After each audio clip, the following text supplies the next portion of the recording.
17 décembre 1951, le président du Conseil, René Plévin, crée le comité d'histoire de la Seconde Guerre mondiale. Dans l'Orne, Admire Viel puis Jean Vigile le préside. La collecte de nombreux témoignages et le dépouillement de toutes les sources à disposition va leur permettre de reconstituer un récit chronologique, très précis, de tous les faits qui se sont produits dans l'Orne lors de la Seconde Guerre mondiale. Du 6 juin jusqu'au 24 août, nous vous proposons chaque jour la lecture de ces éphémérides conservées aux archives départementales de l'Orne.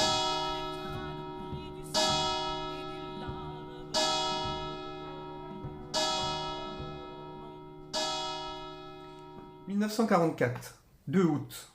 Domfront, Beauchesne, aide à des aviateurs américains.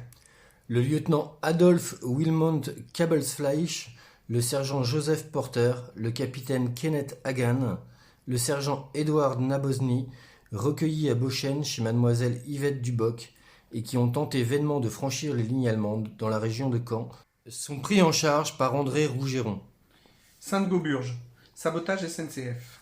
Coupure de la ligne Paris-Granville par le groupe de Jean Delin de l'Aigle.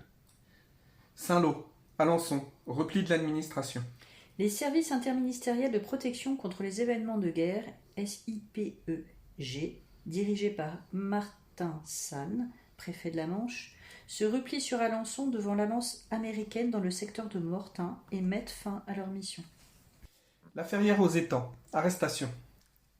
Pour refus d'obtempérer à un ordre de réquisition allemand, la Feldkommandantur arrête Frangel, Rallon, Gauthier, Jarreau, Poirier.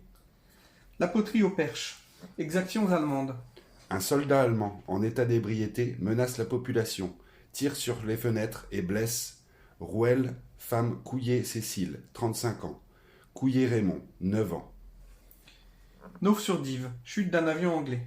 14h, un chasseur Spitfire de la RAF est abattu au lieu-dit la Croix-Cavée. Le pilote est en fuite. Beauchesne, Ségri-Fontaine, mission Koenig. Depuis le 17 juillet, le général Koenig est intégré dans la pyramide hiérarchique du quartier général des forces alliées et exerce son commandement.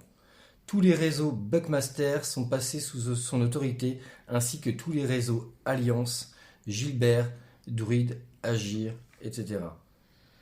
Les missions Koenig prennent en charge l'organisation de la lutte derrière les lignes allemandes en liaison avec les états-majors départementaux, FFI, qui ont juridiction sur tous les mouvements, y compris l'ORA. Charles Huard et Jean Gauhin, formés rapidement à Jueil-Mondaye, Manche, arrivent au Béni-Bocage, Calvados, où des bicyclettes de récupération sont mises à leur disposition. Ils traversent les lignes à l'aube à relais sur la ligne Caen-Rennes. De là, en longeant les haies, ils parviennent à gagner la RN 812 Vassy-Vire. Peu après, ils prennent contact avec le chef FFI du Calvados, le commandant Parléani, qui vient de recevoir l'ordre de satisfaire en priorité toute demande émanant des Alliés. Le commandant Parléani n'a plus d'émetteur depuis la chute de Caen. Dans la journée, il met à la disposition du sous-lieutenant Huard un groupe aux ordres de maître Bâtard, notaire à Vassy, qui est constitué par des résistants du chef-lieu du canton et de Condé-sur-Noireau. Le chef de groupe de cette ville est un industriel, M. Délester.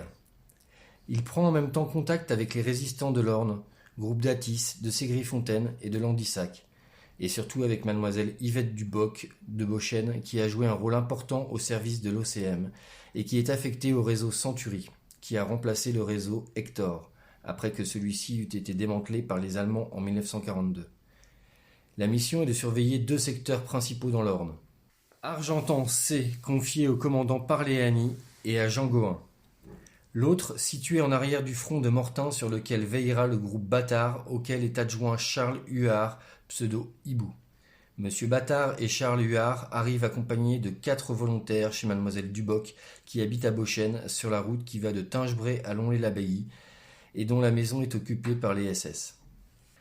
Le PC Koenig est installé dans une chambre au premier étage et transmet des renseignements sur les concentrations, mouvements et dépôts ennemis.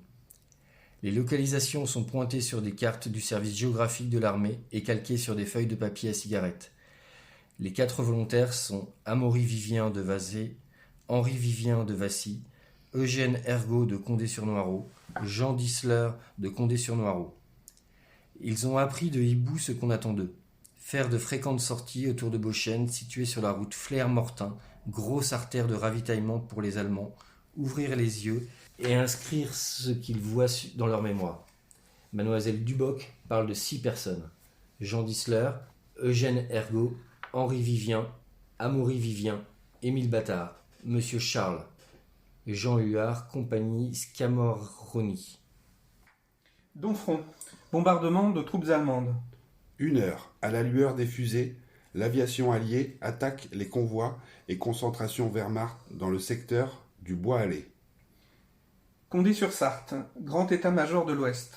Le maréchal von Kluge enjoint au 81e corps de quitter la région côtière qu'il occupe entre Somme et Seine et de gagner, dans le minimum de temps, le secteur critique d'Alençon où la 708e division et la 9e Panzer, actuellement en mouvement, seront engagées sur le flanc gauche de la 7e armée.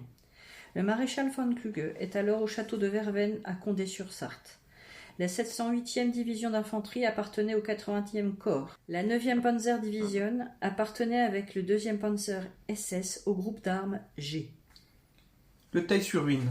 Avès dans la Sarthe. Sabotage SNCF. La voie ferrée Paris-Nantes est coupée entre le Theil-sur-Huisne et Avès, Sarthe, par le groupe MLN de Vouille, la Ferté-Bernard, en liaison avec les réseaux SOE du lieutenant Brûle. Cuissé. Cantonnements allemands. L'état-major Luftwaffe de l'école de pilotage de Lonray, installé au château de Glatigny, est remplacé par un contingent d'artillerie particulièrement brutal qui menace à plusieurs reprises d'incendier le cantonnement. Samar-des-Graines. Tentative de franchissement des lignes. Bob Bernier, chef du secteur de Flers, accompagné d'un chef régional, tente de franchir les lignes allemandes au pont des Graines. Ils sont arrêtés dans la nuit.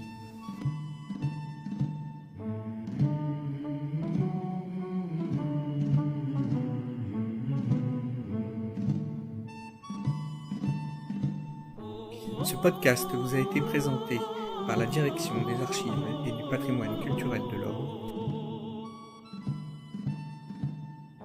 avec les voix de Marie-Édith Anderleno, Yvon Martin, Mathieu Le Goïc et Nicolas Polac.